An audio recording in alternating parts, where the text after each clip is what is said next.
Hi everyone, it's Becky here. So today I'm taking the double-decker bus again from my neighborhood to the SkyTrain station. We're going to Vancouver again, and here I am getting on the SkyTrain. So the weather these days in Vancouver has been kind of like a roller coaster. We get very warm days, just like summertime, but other days is kind of cold, like early spring. But anyway, it's always fun to take a SkyTrain through the city, looking at all the trees and houses of Vancouver. So here we are getting off at Commercial SkyTrain station and transfer to another bus, the 99B line, just another 10 more minutes. We're in East Vancouver and we're getting off at Quebec Street. So I just love the quote on this mural here. The present is a gift. That's very true. And here I am, somewhere on Quebec Street, one of the quiet inner neighborhoods of East Vancouver, the Mount Pleasant area. Here I am outside this cafe. This is the Federal Store cafe. The sign is all covered up by the climbing ivies. I've been here before, remember? Like 3 months ago. So sitting down on a nice bench here on the other side of the street instead of outside the cafe, I'm actually having a much better view of the cathedral, which is an Ukrainian cathedral surrounded by summer foliage. And before doing my incline drawing, I decided to grab my cup of latte and a sandwich. As you can see, sitting right outside the cafe, the building looks flat. So I'm gonna enjoy my lunch, which is the roast chicken with roast apple sandwich and a cup of latte. After munching my lunch, I came back to the bench again. Now I'm ready to draw the sections of the cathedral, starting with the tower area. So this section is very much like a cube shape. I'm drawing the one side of the cube. Now the other side, the horizontal lines are going down to the right, very much opposite as the left side.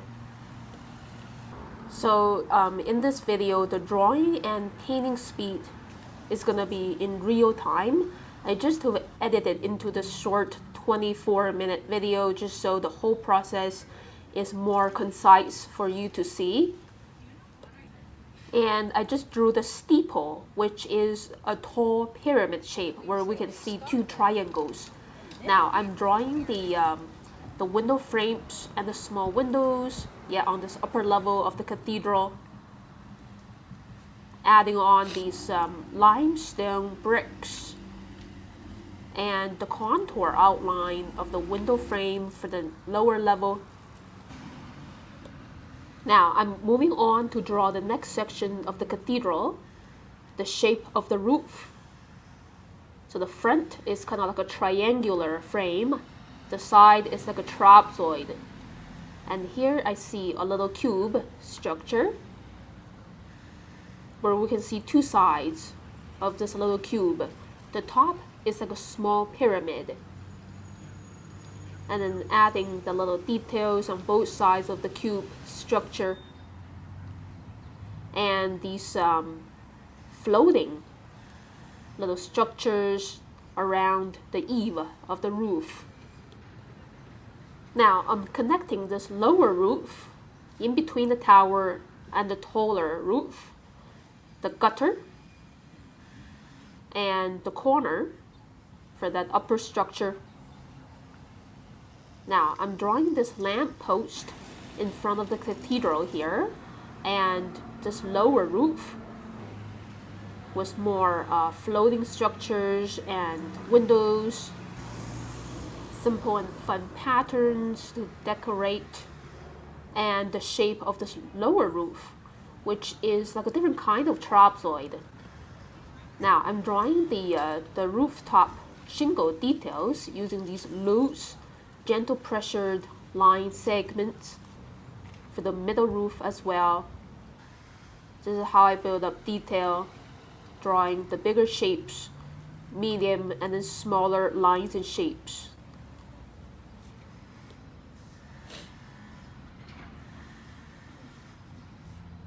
And I love sketching on location because it's always kind of unpredictable. So now I'm taking a break from adding more details for the cathedral. I found a cyclist passing by, and so I'm going to add on this cyclist in the foreground area, wearing a helmet, eyeglasses, details on the helmet and the strap around his face. The curve of his back done with short-term memory because he just flew by on his bike in just 3 seconds. Now I'm coming back, to start to add on foliage on the left side of the cathedral. This cathedral is much easier to draw because there are actually a lot of foliage covering it up. Now I'm drawing a pedestrian crossing the street using my short-term memory because he just disappeared in about 5 seconds.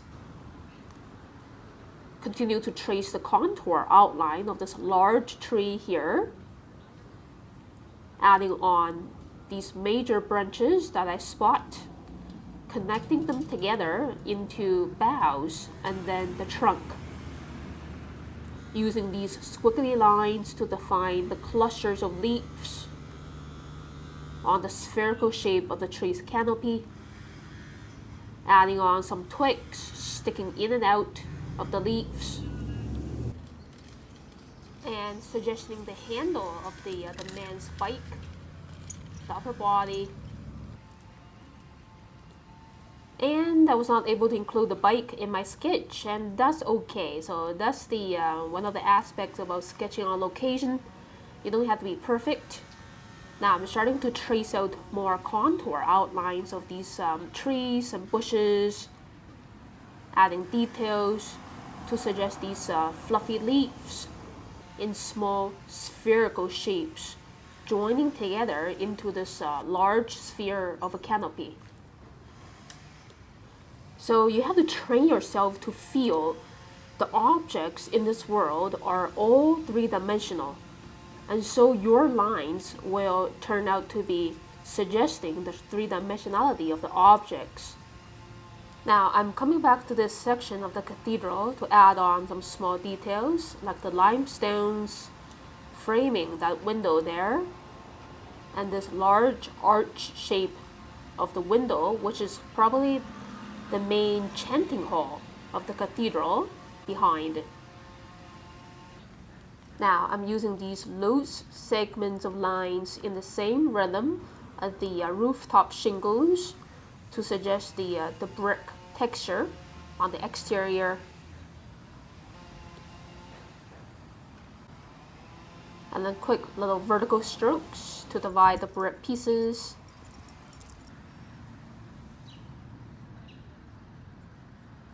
So using these simple quick circles to suggest the flowers. And yeah, there's one more lovely flower shrubbery behind. These are snuggled together in a lovely cozy little group. So when you're sketching shrubberies and trees canopies, think about how they are different types of spheres, okay? And so you can use your personal expression of appropriate lines and shapes to suggest the texture.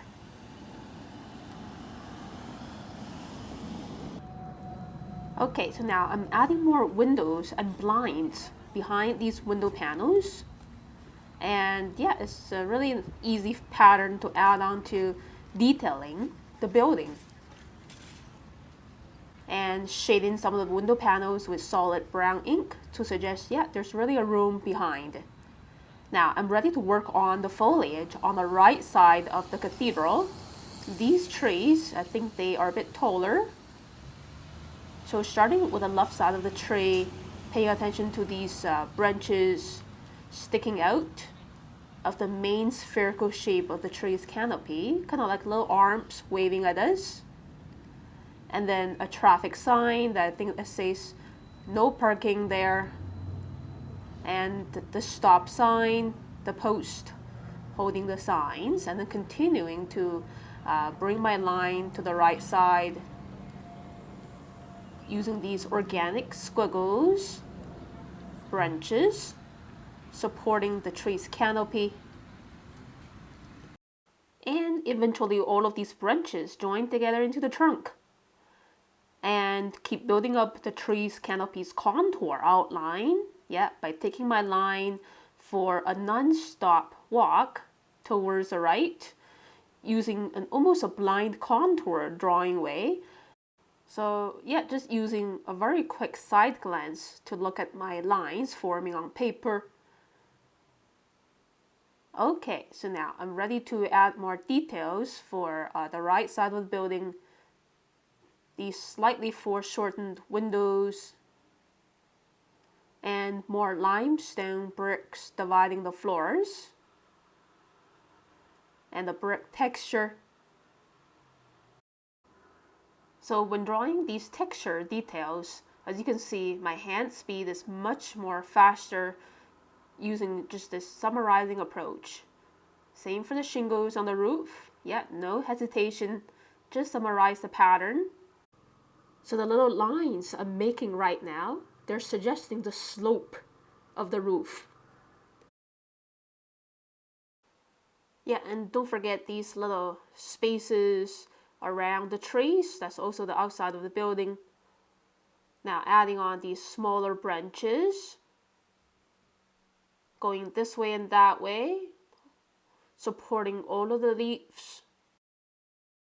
So no matter how that tree's canopy is so fluffy, we can always see a few branches sticking in and out. From my experience, it's never just all leaves above the trunk. So adding these bits of branches and twigs, I think is very important to give a solid structure for the whole tree, more than just fluffy leaves. Now I'm going to add more lines for this steeple to give it more three-dimensionality. Yeah, these lines are going down toward the right, following the same rhythm of the horizontal lines on the cube structures. Adding these windows, like little eyes peeking from behind the trees, and the little staircase to the entrance of the cathedral. And then some more bushes on the right side of the staircase. Now I just want to do the one more person passing by. So this is not a super quiet neighborhood. There are a lot of people and cyclists passing by, suggesting the curb. Accentuate the branches a little bit.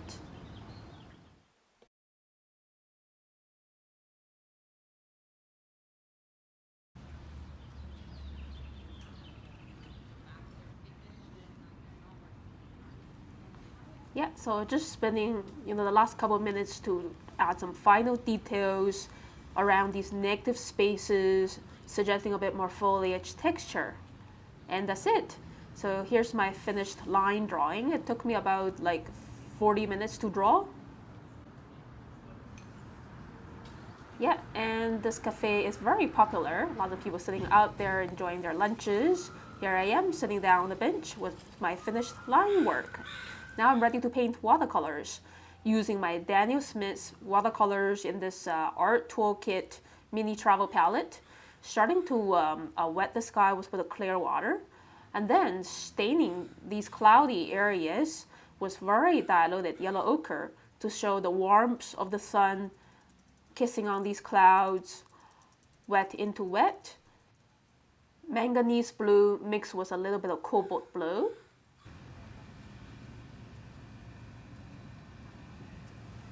So I'm using these diagonal brush marks to show the three-dimensionality of the sky. So the sky, yeah, it's like a dome shape, not a flat backdrop. So the sky right now is quite overcast, but I can still see the bright, fresh blue pushing through this thin layer of clouds. I think the sky opened up later with bright blue and sunshine. Yeah, and punching on some more bold brush marks of manganese blue to show the power, yeah, of the sky pushing through.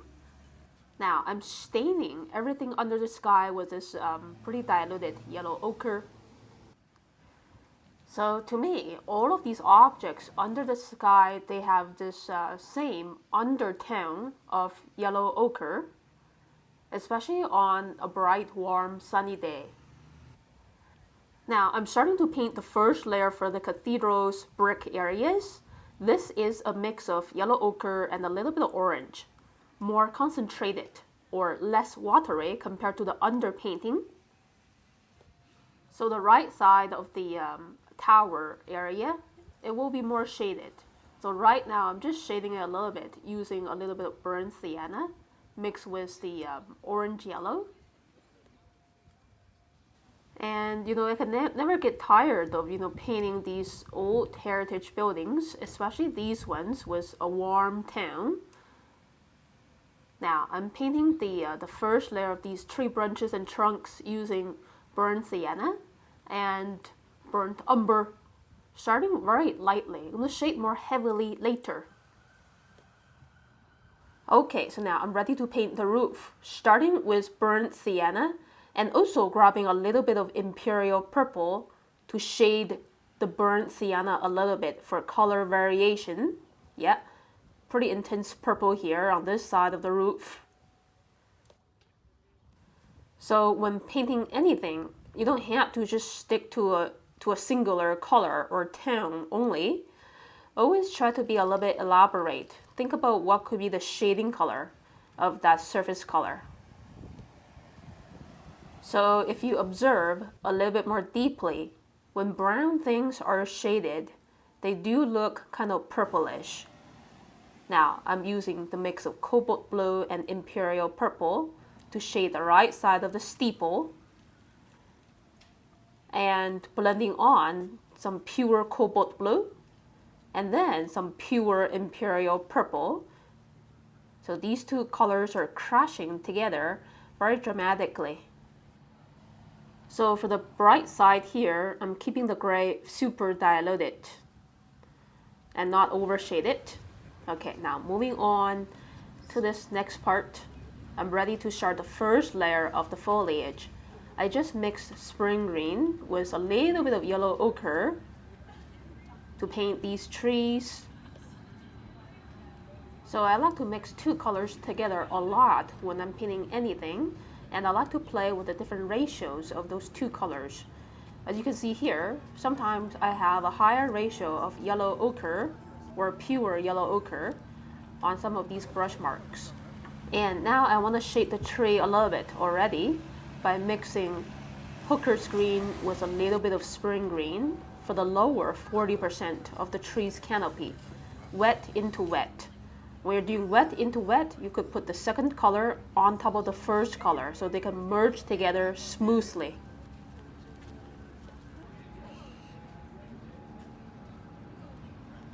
So these foliage greens are actually very similar with small differences.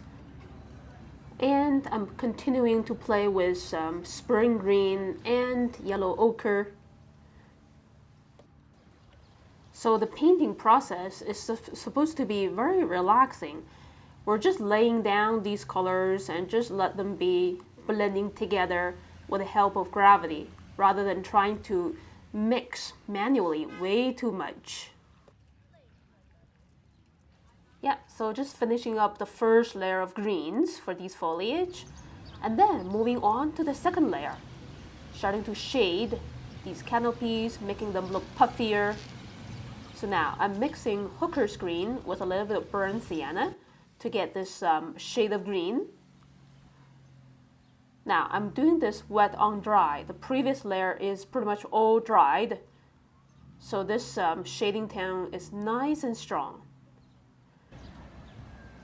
I'm also mixing a little bit more burnt sienna in some areas. As you can see, these little dotting brush marks are very darkly shaded spots.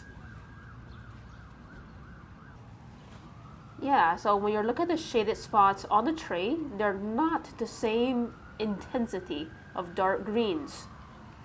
So towards the higher part of tree's canopy, the intensity of the shading color is very light. And yeah, mixing a lot more burnt sienna into hooker's green for these very intense shades around the bottom of the tree's canopy, using these curving little brush marks to suggest the 3D shapes of the leaf clusters. Yeah, and my favorite recipe for mixing the shade of green is to use burnt sienna or any brown that you got in your palette and mix it with any green that you got in your palette so you get a shading green that's looking very organic. And around the middle, towards the higher part of the tree's canopy, I'm using a diluted version of the shade of green, so the brush marks are not looking too harsh on the higher part of the tree.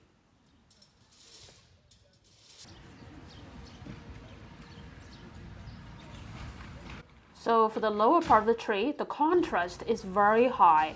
I just mixed cobalt blue with imperial purple to add on this super dark gray, and in very minimal amount of brush marks for those two trees on the left and on the right. And now I'm just starting to shade this, I think it's a shrubbery. Every brush mark is reasonable, suggesting the little spheres of leaf clusters.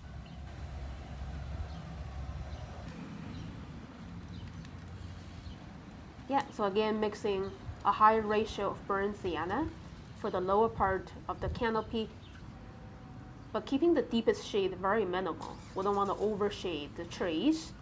And then just using pure hooker's green to paint these window frames and eaves. These are lovely analogous colors with the foliage. Now I'm using very diluted imperial purple to shade the right side of the tower area and the right side of this little cube structure. So I'm doing this wet on dry, and it's kind of like glazing.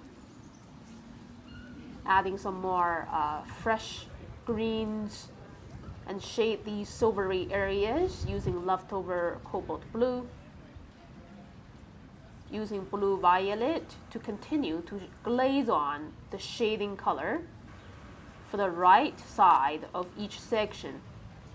The left side is getting more daylight, more cobalt blue to intensify the shade. Now I'm using burnt umber and pretty concentrated, not too watery, to shade these branches, leaving the left edge shining bright of the first layer untouched. Same for this tree as well. And then I'm ready to paint the yellow greens for these shrubberies, and using hooker's green to shade the bottom part.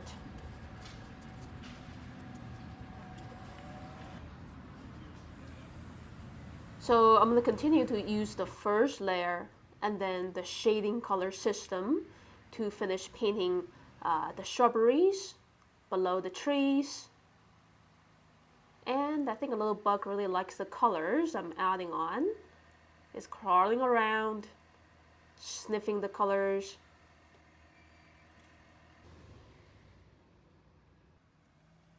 And I want to shade the roofs a little bit more by mixing cobalt blue with imperial purple, especially this one here. This is kind of like glazing. The brown underneath is still showing through. I'm also going to shade under the roof here as well. There's a pretty big shadow from the roof. And then using diluted blue violet to shade these gray areas. And then I want to make the purple on the steeple looking a little bit more dominant. Using pure cobalt blue and imperial purple. I love these colors blending together. It's so sensational. So here's the look of my finished on-location sketch. I think it took me about 1 hour and 30 minutes capturing this cozy early summer day in East Vancouver, Mount Pleasant. Thank you so much for watching this video, everyone, and I'll see you around in the next tutorial video very soon. Bye!